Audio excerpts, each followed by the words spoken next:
Hello there, and welcome back to our Orlando time-lapse series. In today's episode, we will mainly focus on making our build symmetrical and mirroring everything we built so far on the other side of the railroad station. Every time you have to do something like this, where you don't place something new in the park, but just copy around the stuff you already made in the park and make it now symmetrical, it's pretty obvious here that this work is kinda boring and not fun to do, but it's a necessary thing we have to do in order to make our build finished in the end. In the prequel, I did this system so often that I almost rage quitted at some times, and I tried to keep myself motivated here by just listening to some ragtime. But for instance, on this staircase here right now, it's not the most difficult part to mirror that. I mean, it's pretty simple, right? You just take your staircase that you have on your left, move it over to your right, rotate it 180 degrees, and just move those steps at the right height. So it's pretty easy. But why it's pretty easy? It's easy because you only have a linear object there, which is flat. It's only rotated in one direction, you know? When you have now something like the railing on the staircase, that's a different story because it's rotated in two directions. And that's a bummer because you have to figure out which two directions do I have to rotate it now to get it into the mirrored position later on. And therefore I could always go back into my black pearl that I made in the prequel and figure out how it worked, you know? But I wanted to talk about that topic a little bit deeper today, not only because it's basically what we do now in the footage, but mainly because I found out a new building technique that at the time of recording I did not know, and already other people mentioned that under my videos. And it's simply the fact that you can mirror something in this game, scenery. With that I don't mean that you can add scenery to rides, which then get mirrored on both sides. You have actually those pistons in the game that serve like that, where you can go into attach scenery and you can activate there a symmetry mode inside this piston. And so everything you place inside this piston can then be mirrored. And on top of that, there's even a rotational symmetry mode, where you can set the amount of how many items you want to be mirrored around a specific point you define. So those tools are of course really helpful and great, but something feels kinda odd about them. So I played of course around with that and tried to mirror something like this arch above the tunnel, you know. And the odd thing is that it only looks like it's symmetrical, you know. Those items that get mirrored are only in the place where they should be, but they aren't actually mirrored. So if you have now like a door where you have the handle on the right side, and when you now mirror it, you should have this handle on the left side, on the mirrored item. But here it's on the right side, so you have this doorway symmetrical, but both of those doors have the handle on the right side. So this issue is not that apparent if you have now elements that are perfectly symmetrical by themselves. So like art pieces, wall pieces, everything that is basically linear, you know. But if you now have like something like a rock or a tree or those elements that are used for the tunnel, which are not symmetrical by itself, then this will not work properly, because then you will just have all those items copied around on the other side in the place where they should be, but you still have to select each of them and rotate them 180 degrees. I mean, it's a little bit a time saver there, but I just would like if the item itself gets really mirrored in a physical way, you know. It's not just a copied item that's on the perfect location where it should be to look symmetrical. I hope that makes sense. And the other thing is just, why do we have the symmetry mode inside this piston, you know? I mean, it's okay to be there, but why can't we have this mirror mode just in the advanced move tool, you know? Because everything I place now inside this piston gets animated if the piston has animation applied to it. Of course, there's an option where I can deactivate this and it's just static then. But still, I have a not good feeling about this to make myself dependent on this feature, you know. Everything I build now inside this feature, if they decide to patch it out, will get deleted then. Or maybe it gets changed a bit, or suddenly everything moves inside your park. Imagine you have 1,000 windows in your park, and now they make some update in the future, code a little bit this function, and suddenly everything plays inside your park and you have to manually go through all of them and deactivate those pistons. I mean, and I know myself, those pistons are probably hidden underground where I don't see them. I just feel a little bit uneasy with this fact, you know.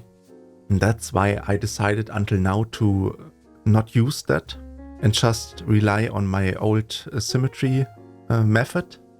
And just this thing about staying independent where I can, you know. I don't want to be dependent on game-breaking things where you might lose progress and in the end time and effort you spend. And that's also the reason why I don't want to use mods. First of all, I want to have this quick access if anybody wants to load this park later on in the future. I want this nice and easy quick access that he might only have to load custom media, but other than that, nothing. Just load the park and you're good to go. And the second thing, I mean, maybe you have played games like Skyrim or Fallout, where you have maybe a bunch of mods there. And suddenly, some mod designer decided that he won't work on his mod. And so if there comes an update somewhere in the future, there will be, of course, this issue where the designer didn't plan this update with it. And then the mod becomes incompatible. And I just try to stay away from that, you know. I saw for Planet Coaster that there was even a mod where you could basically scale everything in the game to 10%, which is absolute insane. And I won't do this, of course, for my own health, but also for you guys, because we would never be finished here, okay? But imagine for a second, if you work on a park for 2,000 or 3,000 hours with over 400,000 pieces in it, and then suddenly you release it on the workshop, and most people are so hyped that they load into the park directly, without loading your extra mod that you need. And just imagine, they load into it, and everything looks like absolute crap, because everything is overscaled then to the vanilla scaling. I mean, it would be funny, but it would also be very sad, okay? And that's the reason why I want to stay independent where I can, you know, but also be independent of any game-breaking things or features in the game where I don't know the outcome, how they will develop over time. It's the same thing with those pistons. I just don't know how in the future they will maybe work or what changes they make to it. I mean, we are at the very beginning of this project and also on this game. And so it's, I think, wise to stay away from that for the first few months. And we will see how the game will develop over time. And if we can use that, of course. It's very dynamic. It's not written in stone. So it's just a thing where we have to keep an eye on, you know. But this leads me also to another thing where I don't want to stay dependent on. And that's basically inspired by a question I had. You guys asked me about collaboration maybe in the future, where maybe multiple people could help me in designing or building a park. And at least for this park, and it was the same thing with the Anaheim park, I mostly wanted to stay pretty solo there. It's nothing personal, you know. It's just this fact, if you now collaborate with somebody, and we know life is not always easy, you know. There's something in your life that's suddenly coming, like for me in in the time where I stopped streaming and I did 2 or 3 years nothing on the park because of life, then it's of course not that great if I work with other people and those people are depending on me that I do my work and that I collaborate with them. So at least for Anaheim and Orlando, I think I will work alone pretty much. But this does not mean that I don't want to collaborate with you guys.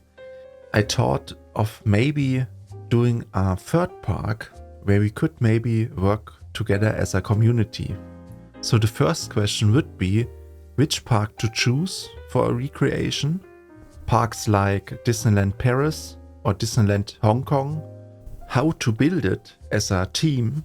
That means we have most probably areas to be worked on that are designated to persons who build on it. And here you could go into the technical details. For example, if you have 2 teams, one team is working on Tomorrowland, another team is working on Fantasyland, and the part where both areas cross, it's very important that there are certain reference points where both teams can rely on, so that we have in the end both areas there in the perfect location where they should be. And another thing is just the technical limitation by the game itself. So the question here is which game mode we use, sandbox or franchise mode, since I don't know if you can make a collaboration within the sandbox mode or if it's limited by a certain amount of players. So let's assume that maybe there's a limitation of 5 players per park. Then you could just split up this park into the different areas later on. And for each area we have a separate park where 5 people can work on. And maybe if we have 5 areas later in our big park, we have 25 people working on that then. I mean, this could be a general concept for that. I still do not know how you would make something like this into reality. I mean, you would have to choose somebody for that and to pick certain people for that. And I would just say everybody that is interested into it can join and gets an area that he likes to work on. And also I want to state clearly here that this is not a casting or anything like that.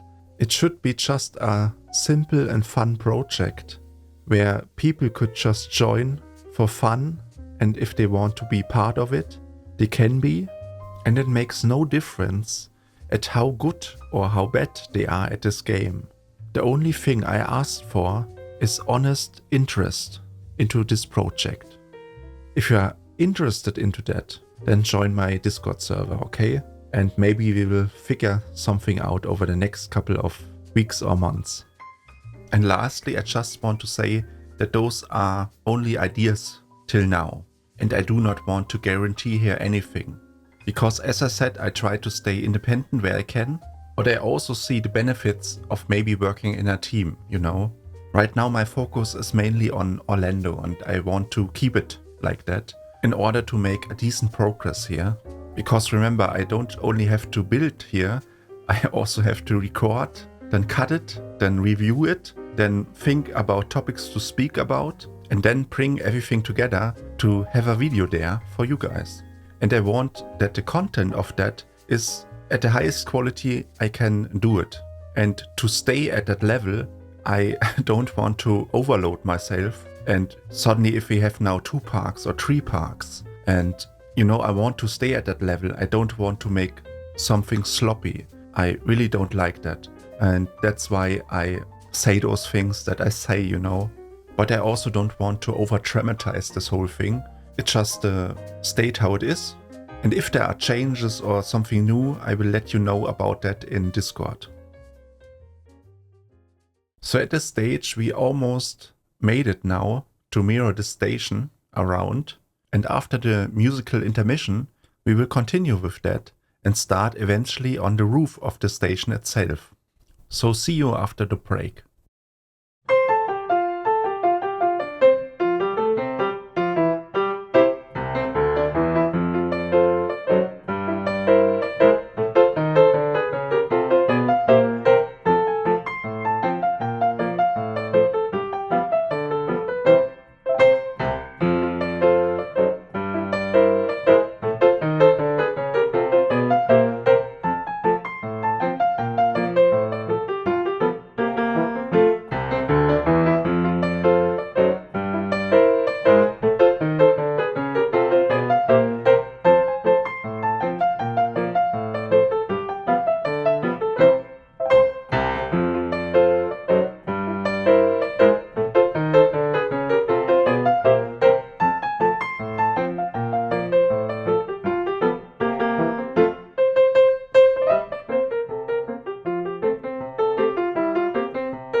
So initially I wanted to talk today about a certain topic. And today I wanted to talk about the Disney Utilidor System.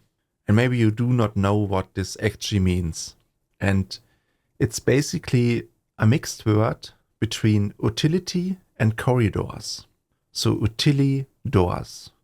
And so what this means is that under the Magic Kingdom, there is a utility tunnel system. So imagine you could actually see through the floor, through the ground, and you have like this X-ray vision. You would see basically this huge labyrinth of corridors and staff members and cast members walking constantly through those corridors to keep the machine, the Disneyland in its whole, on running. And most people do not know this because you just don't see it, right? It's under the ground. I was pretty astounded when I found this out. I mean, already people under my videos commented about it if we are going to recreate this, of course. And I can happily say to you, of course, yes. I would even say it's one of those highlights, you know? I mean, just imagine how cool it would be. We have this park and then you just walk into the backlot area, go down the stairs, and suddenly you are in this huge labyrinth of corridors, and you may walk from one area to another area, and suddenly if you go upstairs, you are in a completely different space, you know? And this experience later on when you have this guest camera, I mean, that's why I said this guest camera is so immersive for that, because you can finally role play or you can change your perspective here by experience this thing that you can't experience unless you are a staff member in Disneyland. So what is this Utilidor system actually? So inside those corridors underneath the ground, there's actually pretty much everything that you aren't supposed to see. So from a food service for the staff, from waste removal, from locker rooms for the staff, a whole customing department, delivery and storage warehouses, and also emergency services, a digital animation control center where all animatronics in the park gets controlled.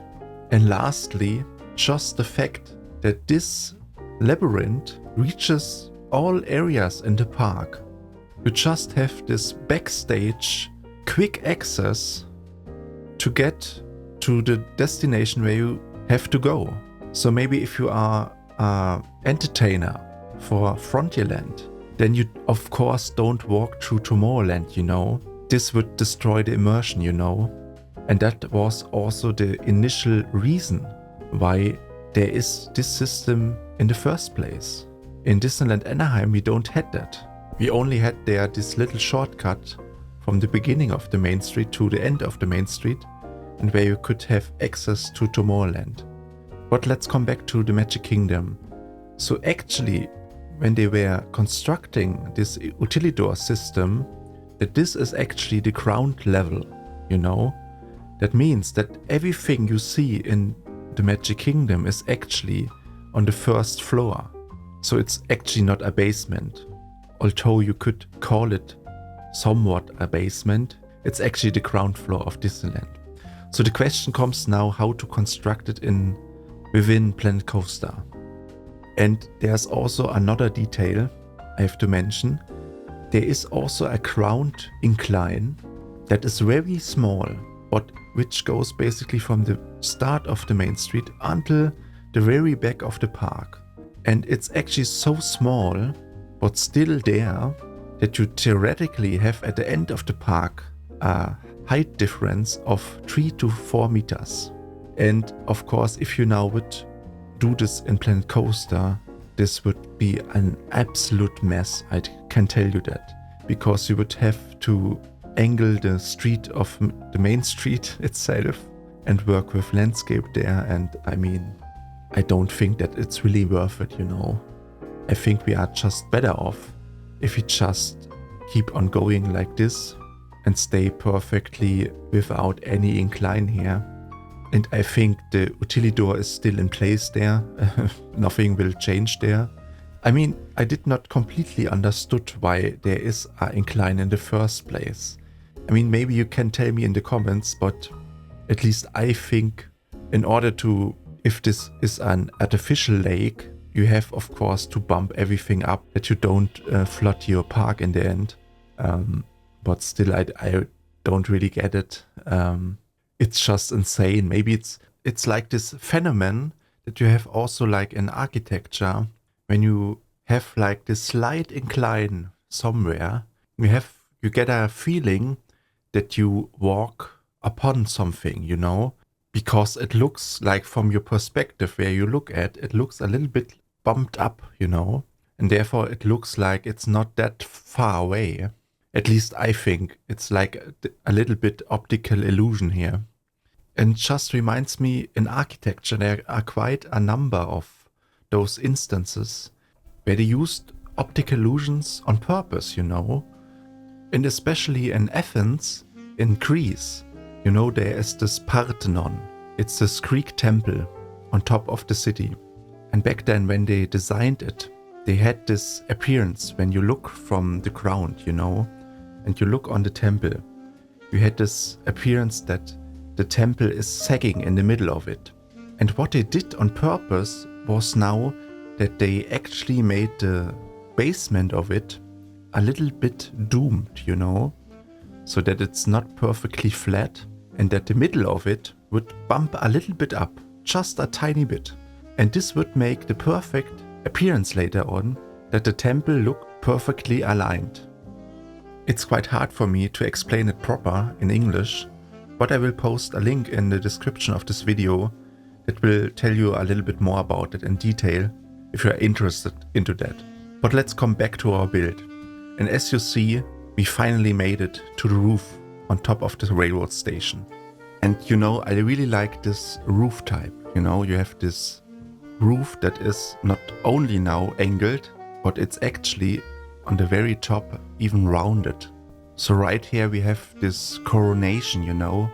It's maybe the most iconic element on this building. And when you are somewhere in the park and you look to Main Street, you will see this roof. And that's why it's so important. And that goes back to the idea of having those important sightlines in the park, you know. I talked that in previous episodes from here, where you have those sightlines in the park, where you have Matterhorn, where you have Space Mountain or Big Thunder Mountain. You have some things in the park that are so huge and high that you will see them from very far away, and they basically are there to give you a direction, you know. You decide to say, okay, this looks pretty cool, I want to go there. So it's an exciter, and it tries to impact your decision making at the end, you know. And also we can go into architecture where you have the same principles here. When you take, for instance, Versailles, you have this huge palais, you know, in France. And when you look on a floor plan, the first thing that you will see is that everything is symmetrical. I just feel that that is a phenomenon, because throughout the ages, everywhere where mankind built buildings, most of the time they built it also symmetrical. And there just has to be something there why people do it symmetrical in the end, you know. There has to be a kind of satisfaction in how you look on those things. And it's also, when you take now Versailles, it's a kind of statement of the power, you know. Everything looks much bigger because, you know, everything you see on the left side is also there on the right side. So they play with that motive, you know. And when you take a look on the garden, for example, which is so huge, everything there is also symmetrical. And you kind of get the sense that this overhanging rule is not only a rule, it turns into this absolutism, you know. Everything has to be symmetrical to be even allowed to exist. Everything that is not symmetrical does not have the right to exist there in the first place. And at this stage it becomes very dangerous, I think. And that's what I like about Dissonant, because they go away from this rule, you know. The railroad station is symmetrical mostly, but when you take a look on the main street, you would also say it's symmetrical. But when you zoom in, each building there is different. So there's a diversity in that not every building is the same. And I think that is a great thing to take away with here.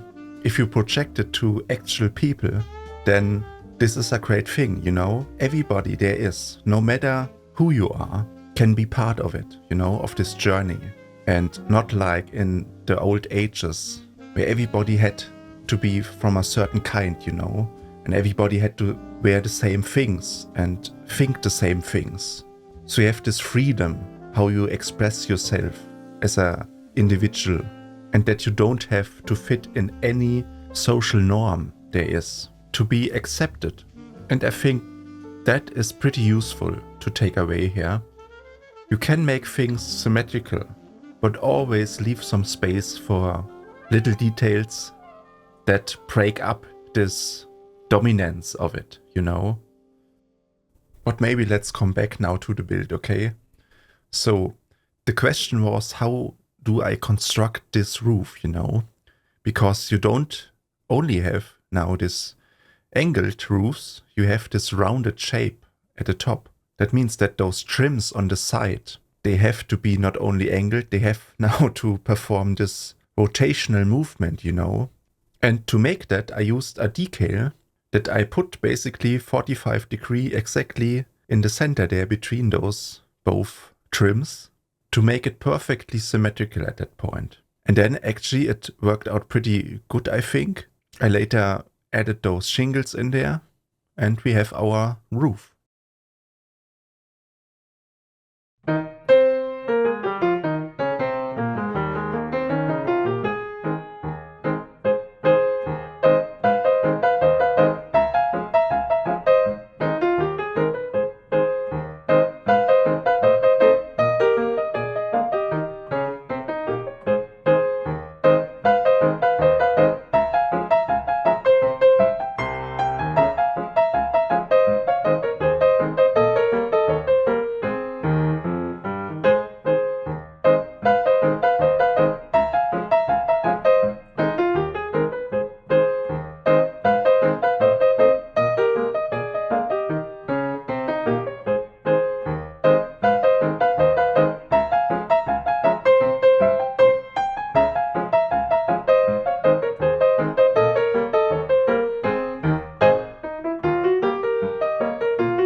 So roughly about here, I construct the clock on top of the railroad station.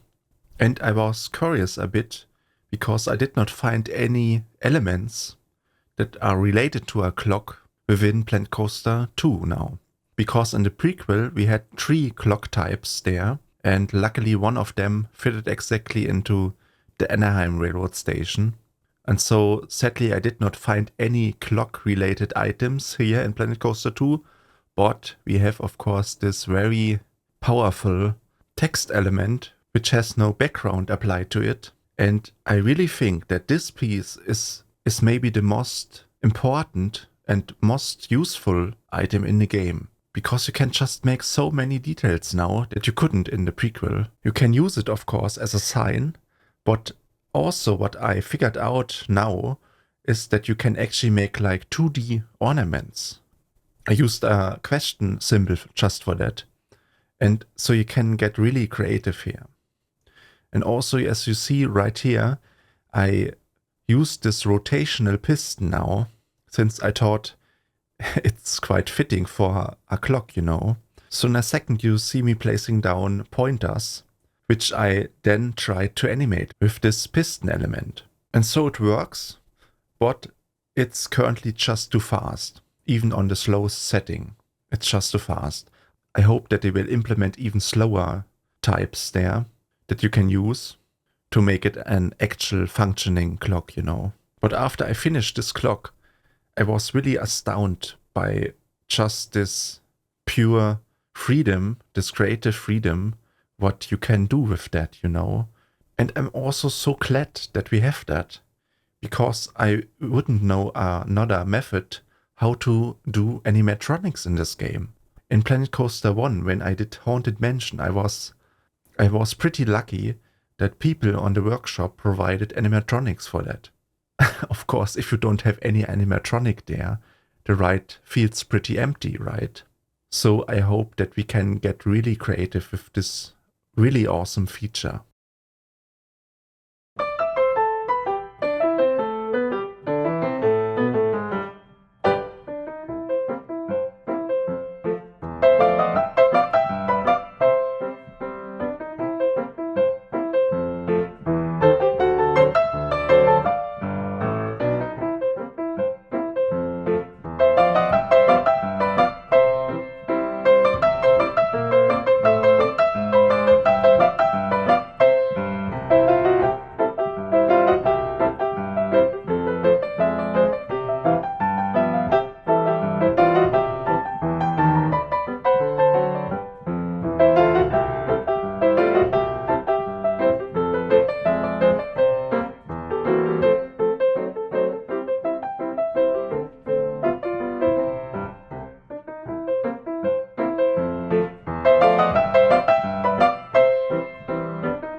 Look guys, there it is, our beautiful railroad station. I'm so proud of it. But there are still some essential things missing here. First of all, the two pavilions in front and on the back side of the railroad station. Then we have to build the basement of the railroad station, the interior of the railroad station, And on the back side, you have still a missing window that needs to be added there. But in general, I'm very happy how it turned out. And especially if you use now the guest camera, as I do right now, you really get this sense of Victorian style, you know. You have this kind of magic happening there, where you not only have this building in reality, you suddenly have it in this video game. And for me, that was always this big thing, this fascination that you have something that is built in reality now in a video game, where you can visit the park at every time you want, and where you can take control over this person with this guest camera and feel the park as you were strolling through it in reality. Maybe if you aren't able to go there in reality, now you have the possibility to experience it here in Planet Coaster. With those words, I will conclude today's episode. I hope you enjoyed it. If you did, subscribe, like or comment, join our Discord server, watch my videos about Anaheim or Orlando, and thank you for watching. See you in the next one. Goodbye.